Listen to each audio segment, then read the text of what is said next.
Welcome to my channel success life. हम आपके लिए लेकर आए हैं वाणिज्य विषय का प्रकरण बैंक। जानेंगे कि बैंक प्रकरण पर हम पाठ्य योजना कैसे तैयार करें। हम आपको बता दें कि वाणिज्य विषय या कोई भी विषय हो 25-25 प्लान बनते हैं और हर प्लान के लिए मैंने एक वीडियो इसमें डाली हुई है। आप जाकर पिछली वीडियो में जाकर के पाठ्य योजना फर्स्ट को देख सकते हैं और आगे की वीडियो में अन्य भी पाठ्य योजनाएं आपको देखने को मिल जाएंगी। वाणिज्य विषय की सभी पाठ्य योजनाएं हमने इसमें डाली हुई हैं। तो चलते हैं और समझते हैं कैसे पाठ्य योजना तैयार की जाती है। सबसे पहले यहाँ दिनांक डालेंगे, दिनांक के बाद विषय, उसके बाद प्रकरण जो कि हमारा है बैंक। नेक्स्ट है हमारा कक्षा, कालांश और अवधि। उसके बाद हम सबसे पहला पॉइंट डालते हैं सामान्य उद्देश्य। सामान्य उद्देश्य जो कि हमारे वाणिज्य विषय से संबंधित होते हैं। हमारा पहला उद्देश्य है छात्रों को व्यावसायिक तथ्यों, पदों, सिद्धांतों, प्रविधियों आदि का ज्ञान कराना। नेक्स्ट है व्यावसायिक तथ्यों के प्रति रुचि जागृत करना। नेक्स्ट है व्यावसायिक जीवन की राष्ट्रीय सामाजिक समस्याओं से अवगत कराना। नेक्स्ट वाणिज्य के विषय के लिए आवश्यक कौशलों को ग्रहण करना, जैसे मानचित्र, चार्ट, ग्राफ या लेखा चित्र आदि को बनाना।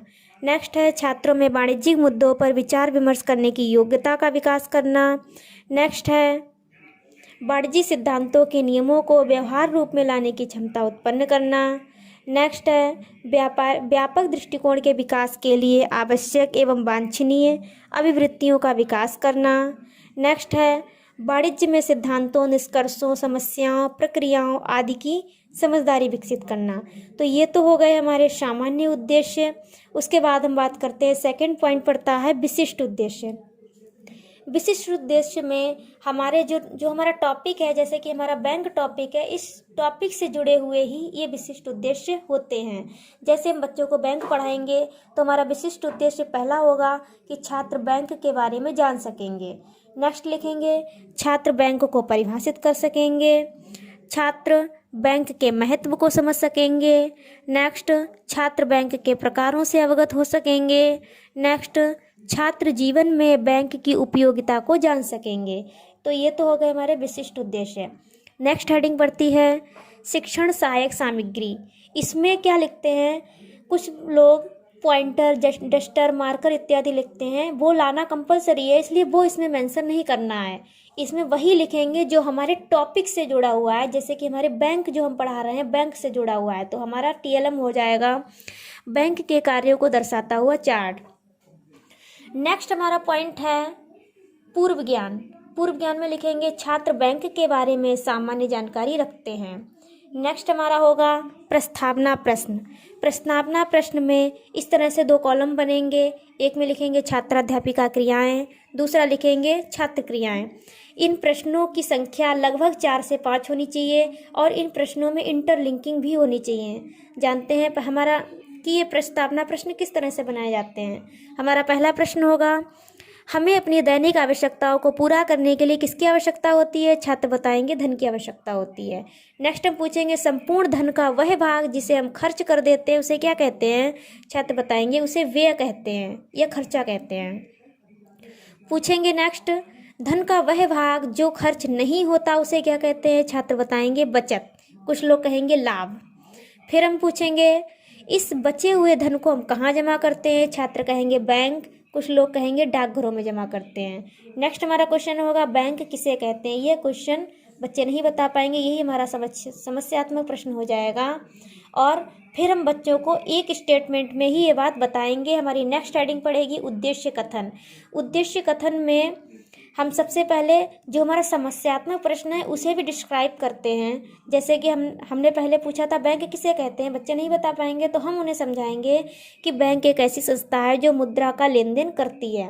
बहुत ज़्यादा एक्सप्लेन नहीं करेंगे, एक स्टेटमेंट ही केवल देंगे। उसके बाद ये स्टेटमेंट हम हर बार में देंगे उद्देश्य कथन हेडिंग के अंतर्गत कि छात्रों आज हम बैंक के विषय में विस्तार से चर्चा करेंगे या अध्ययन करेंगे। इस प्रकार अब हमारी नेक्स्ट हेडिंग होगी, 7वां पॉइंट होगा प्रस्तुतिकरण।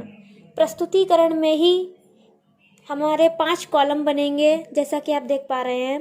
पहला होगा शिक्षण बिंदु, दूसरा होगा छात्राध्यापिका क्रियाएं, तीसरा होगा छात्र क्रियाएं, चौथा होगा सहायक सामग्री एवं विधि, पांचवा होगा श्यामपट्ट कार्य। इस तरह से लिखेंगे। पहला शिक्षण बिंदु है हमारा, 3 शिक्षण बिंदु पढ़ाए जाते हैं। पहला शिक्षण बिंदु है बैंक का अर्थ, वो हम इस कॉलम में लिख देंगे। अब कोई भी शिक्षण बिंदु पढ़ाने से पहले सबसे पहले तो उससे जुड़ा 2 या 3 विकासात्मक प्रश्न पूछे जाते हैं, फिर स्पष्टीकरण दिया जाता है, फिर उस स्पष्टीकरण से जुड़ा हुआ ही बोधात्मक प्रश्न पूछा जाता है। तो हमारा पहला विकासात्मक प्रश्न होगा कि प्राचीन समय में जब बैंकें नहीं थीं तो लोग अपनी वस्तुओं को कहाँ रखते थे। छात्र बताएंगे घरों में, कुछ कहेंगे डाकघरों में। नेक्स्ट अब पूछेंगे बैंक में कार्य करने वाले व्यक्ति को क्या कहते हैं, तो बच्चे बताएंगे बैंकर या बैंक कर्मचारी आदि। नेक्स्ट हम पूछेंगे बैंक कैसी संस्था है। बच्चे इसका उत्तर नहीं दे पाएंगे, हम लिख देंगे छात्र निरुत्तर हैं। एक चीज़ और ध्यान देनी है कि जैसा हमने बताया था कि पहले कॉलम में तो हमने उस शिक्षण बिंदु का नाम लिख दिया, दूसरे में हम प्रश्न लिख रहे हैं, तीसरे कॉलम में बच्चे उत्तर दे रहे हैं, चौथे में ये प्रश्नोत्तर विधि लिखा है। कहने का मतलब यहाँ प्रश्नोत्तर पूछे जा रहे हैं तो इसके सामने लिख देंगे प्रश्नोत्तर विधि। और जब हम नीचे स्टेटमेंट देंगे तो उसके सामने, जब हम स्टेटमेंट दे रहे होंगे तब बच्चे ध्यान से सुनते हैं तो उसके सामने यहाँ लिख देंगे छात्र क्रियाओं में सभी छात्र ध्यानपूर्वक सुन रहे हैं। और यहाँ पर स्टेटमेंट दिया जा रहा है इसलिए लिख देंगे व्याख्यान विधि। और जो हम स्टेटमेंट दे रहे हैं उसी से जुड़े हुए मेन पॉइंट्स हम इस चार्ट पर बनाकर इस तरह से लिखेंगे। ये कार्य हम क्लास में पढ़ाने के दौरान बोर्ड पर लिखेंगे बच्चों को समझाते हुए। तो हम जानते हैं स्पष्टीकरण के बारे में। यहाँ हमने पूछा था बैंक कैसी संस्था है, छात्र नहीं बता पाएंगे, तब हम स्पष्टीकरण देंगे कि बैंक एक ऐसी संस्था है जो रुपए पैसे का लेन देन करती है। यह अपने यहाँ उन व्यक्तियों के रुपए को सुरक्षित रूप में जमा करती है जिनके पास आवश्यकता से अधिक रुपया होता है, तथा उन व्यक्तियों को ऋण के रूप में उधार रुपया देती है जिनको उसकी आवश्यकता होती है। यह अपने ग्राहकों से कम ब्याज पर रुपया प्राप्त करती है तथा अधिक ब्याज पर रुपया उधार देती है। ब्याज का यह अंतर ही उसका लाभ या आय होती है। तो इस प्रकार से हमने ये स्पष्टीकरण दे दिया। जिस समय हम स्पष्टीकरण दे रहे थे उस समय बच्चे सुन रहे थे, इसलिए लिख दिया सभी छात्र ध्यानपूर्वक सुन रहे हैं। और हम स्पष्टीकरण दे रहे थे तो ये हमारी विधि कौन सी हो जाएगी, व्याख्यान विधि। जिस समय हम प्रश्न पूछ रहे थे वहाँ हो जाएगी प्रश्नोत्तर विधि। ठीक है, तो जो हमने स्पष्टीकरण दिया है उसी में से मेन पॉइंट्स हम श्यामपट्ट कार्य पर लिखेंगे, जो कि है हमने डाला है बैंक का अर्थ। बैंक एक ऐसी संस्था है जहां मौद्रिक लेन देन होते हैं, जहां जमाएं स्वीकार तथा ऋण प्रदान किया जाता है। अब हम जो स्पष्टीकरण हमने दिया है उसी से जुड़े हुए 2 से 3 बोधात्मक प्रश्न पूछेंगे। और बोधात्मक प्रश्न ऐसे होने चाहिए जो हमारे श्यामपट्ट कार्य से जुड़े हुए हों और इस स्पष्टीकरण से ही लिए हों। तो हमारा पहला बोधात्मक प्रश्न है, जिस संस्था में रुपए पैसे का लेन देन होता है उसे क्या कहते हैं, छात्र बताएंगे उसे बैंक कहते हैं। सामने लिख देंगे प्रश्नोत्तर विधि। उसके बाद हम पूछेंगे बैंक जमा पर अधिक ब्याज देती है या उधार पर, छात्र बताएंगे उधार पर। इसके सामने भी लिख देंगे प्रश्नोत्तर विधि। तो इस प्रकार से हमारा पहला शिक्षण बिंदु कंप्लीट हुआ। अब हम बच्चों से दूसरे शिक्षण बिंदु के बारे में पूछेंगे। उसी तरह से कॉलम बनाएंगे। पहला शिक्षण बिंदु जिस तरह से पहले बनाया था, अब शिक्षण बिंदु वाले कॉलम में सेकंड नंबर डाल करके लिख देंगे बैंक का अर्थ। हमारा दूसरा शिक्षण बिंदु जो है वो है बैंक का अर्थ। इसमें भी सबसे पहले विकासात्मक प्रश्न पूछेंगे 2 से 3। तो हमारा पहला क्वेश्चन है, बैंक में किस प्रकार के लेन देन होते हैं, छात्र बताएंगे बैंक में मौद्रिक लेन देन होते हैं। और ये प्रश्नोत्तर विधि है इसलिए लिख देंगे प्रश्नोत्तर विधि। नेक्स्ट हम पूछेंगे लेन देन के अतिरिक्त बैंक और क्या कार्य करती है, छात्र इसका उत्तर नहीं दे पाएंगे तो हम लिख देंगे छात्र अस्पष्ट उत्तर दे रहे हैं। ये भी हमारी प्रश्नोत्तर विधि है तो विधि प्रविधि में प्रश्नोत्तर विधि लिख देंगे। उसके बाद हम अपना यही स्पष्टीकरण देंगे जो बच्चे नहीं बता पाए। और एक चीज़ और ध्यान दीजिए, इसमें लिखा है चार्ट दर्शाते हुए। टीएलएम में हमने लिखा था कि बैंक के कार्यों को दर्शाता हुआ चार्ट। अब हमें ये बताना है कि यह चार्ट हम दर्शा कहाँ रहे हैं, तो हम बैंक के कार्य पढ़ा रहे हैं, उसी में हम ये चार्ट बच्चों को दिखाएंगे। इसीलिए ब्लैक पेन से ब्रैकेट में लिख देंगे चार्ट दर्शाते हुए, और उसमें हम अपना स्पष्टीकरण देंगे कि बैंक के कार्यों को 3 भागों में बांटा गया है। पहला, प्रमुख कार्य, सामान्य कार्य और अन्य कार्य। प्रमुख कार्य हैं बैंक पर रुपया जमा करना, जमा पर रुपया जमा करना, और दूसरा है ऋण के रूप में रुपया उधार देना। सामान्य कार्यों में हम लिखेंगे कि ग्राहकों को बहुमूल्य वस्तुओं की सुरक्षा करना, पत्र मुद्रा का निर्गमन करना, विदेशी विनिमय की व्यवस्था, साख का निर्माण, धन का हस्तांतरण आदि। अन्य कार्यों में लिखेंगे यानी एजेंट के रूप में बैंक क्या करती है, अंश ऋण पत्रों का क्रय विक्रय, चेक बिल हुंडी आदि की वसूली, ब्याज लाभांश की वसूली और किस्त का भुगतान। एक चीज़ और ध्यान दीजिएगा, यहाँ पर जब हम स्पष्टीकरण दे रहे थे तो बच्चे सुन रहे थे, इसलिए लिख देंगे सभी छात्र ध्यानपूर्वक सुन रहे हैं। अब विधि प्रविधि में क्या लिखेंगे, यहाँ पर हमने बताया था कि जब हम क्वेश्चन करते हैं तो सामने लिखते हैं प्रश्नोत्तर विधि। यहाँ पर हमने क्या किया, यहाँ पर जब हम स्टेटमेंट दे रहे थे तो वहाँ पर लिखेंगे व्याख्यान विधि, और हम स्टेटमेंट तो दे रहे थे साथ ही साथ हम बच्चों को चार्ट भी दर्शा रहे थे, इसीलिए इसमें हम लिख देंगे प्रदर्शन विधि। और स्टेटमेंट देने के साथ साथ हम श्यामपट्ट कार्य भी करेंगे। तो श्यामपट्ट कार्य में हम पहले भी बता चुके हैं, सिर्फ मेन पॉइंट्स ही लिखे जाते हैं। तो यही हम फिर से लिख देंगे, बैंक के कार्यों को कितने भागों में बांटा गया है, प्रमुख कार्य, दूसरा सामान्य कार्य, और तीसरा है हमारा अन्य कार्य। याद नहीं पाया है, बोर्ड पर आराम से आ जाएगा, लिख सकते हैं। तो प्रमुख कार्य कौन कौन से थे वो लिख देंगे, सामान्य कार्य के जो पॉइंट्स थे वो लिख देंगे, और अन्य कार्यों के 1-2 पॉइंट्स लिख देंगे। इस प्रकार हमारा स्पष्टीकरण भी पूरा हो जाएगा और श्यामपट्ट कार्य भी पूरा हो जाएगा। नेक्स्ट, अपने ही स्टेटमेंट से हम बच्चों से 2 या 3 बोधात्मक प्रश्न पूछेंगे। ये बोधात्मक प्रश्न अपने स्पष्टीकरण से लिए गए हों और श्यामपट्ट कार्य से जुड़े होने चाहिए। तो हमारा पहला बोधात्मक प्रश्न है, बैंक का मुख्य कार्य क्या है? छात्र बताएंगे, रुपया जमा करना, ऋण प्रदान करना बैंक का मुख्य कार्य है। और इसमें प्रश्नोत्तर विधि है, इसलिए इस कॉलम में लिख देंगे प्रश्नोत्तर विधि।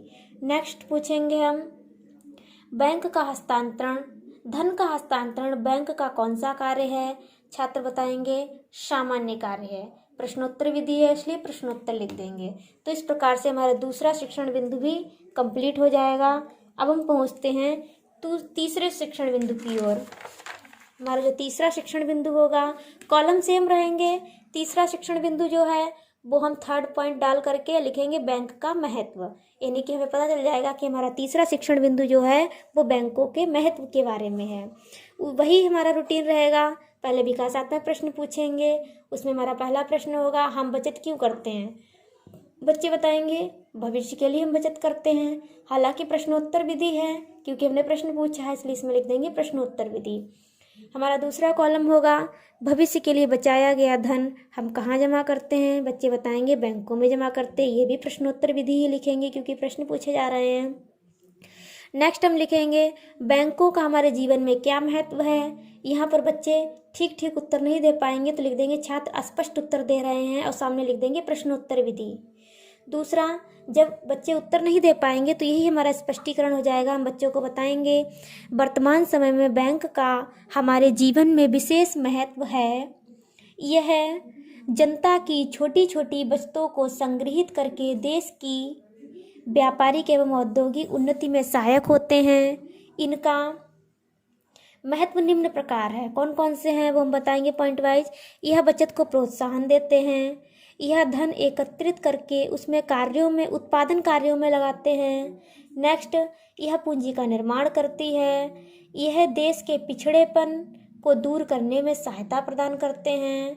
नेक्स्ट लिखेंगे, यह सरकार को भी आर्थिक सहायता देते हैं, लॉकर्स की सुविधा देते हैं। जब हम ये सारे पॉइंट्स बच्चों को डिस्क्राइब कर रहे होंगे वहाँ पर बच्चे ध्यान से सुन रहे होंगे, इसलिए छात्र क्रियाओं में लिख देंगे सभी छात्र ध्यानपूर्वक सुन रहे हैं। यहाँ पर हम व्याख्या दे रहे हैं, स्टेटमेंट दे रहे हैं, तो उसके सामने इस कॉलम में लिख देंगे व्याख्यान विधि।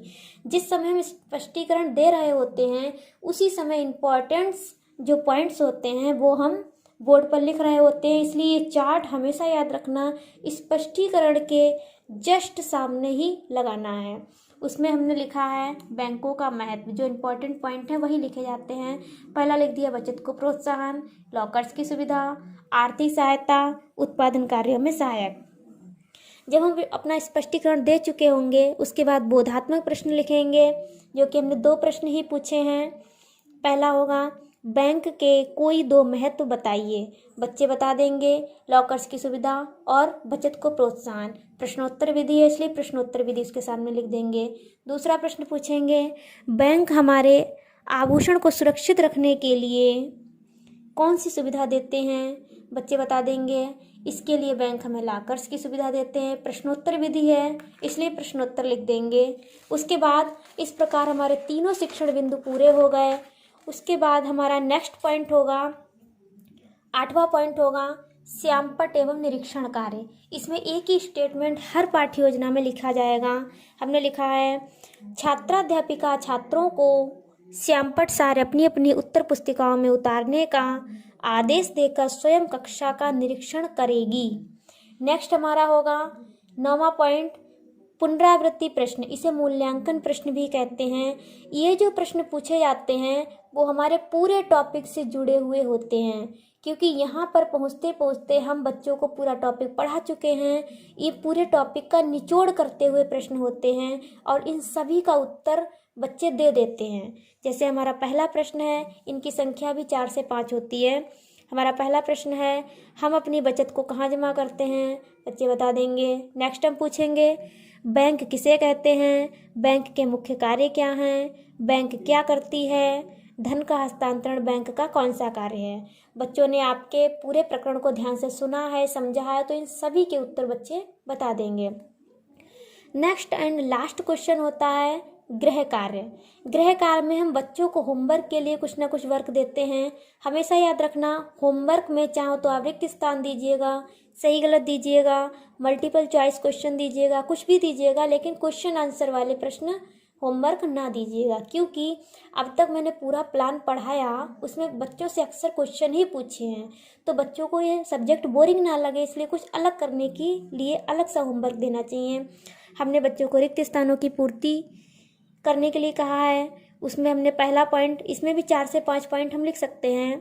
हमारा पहला पॉइंट है जमाएं स्वीकार करना बैंक का, बच्चे यहाँ पे भरेंगे कार्य है। बच्चों ने आपके टॉपिक को अच्छे से पढ़ा होगा तो बता देंगे कि ये कौन सा कार्य है। नेक्स्ट होगा जो संस्था मुद्रा का लेन देन करती है उसे कहते हैं। नेक्स्ट बैंक के कार्यों को स्पेस छोड़ देंगे, भागों में बांटा गया है। नेक्स्ट बैंक के प्रमुख कार्यों को भागों में बांटा गया है। ब्याज का अंतर बैंक की होती है, यानी कि ये फिल इन द ब्लैंक्स जो हैं बच्चे खुद करेंगे अगर आपके टॉपिक को ध्यान से पढ़ा होगा। यही हमारा होमवर्क है और ये प्लान अलाउ भी हो गया है, इसमें किसी भी प्रकार की कोई मिस्टेक नहीं है। आप देख सकते हैं टीचर्स ने अपने साइन करके अलाउ भी लिखा है। इतना ही नहीं, हमने खुद इसे प्रेजेंट किया है तो बहुत सारी इसमें कमेंट्स भी आई हैं। और अगर आपको ये प्लान अच्छा लगा हो आप इसे लाइक कीजिएगा, शेयर कीजिएगा, सब्सक्राइब करना मत भूलिएगा। और बहुत सारी और भी वीडियो पड़ी हुई हैं वो भी आपको मिल जाएंगी। थैंक्स।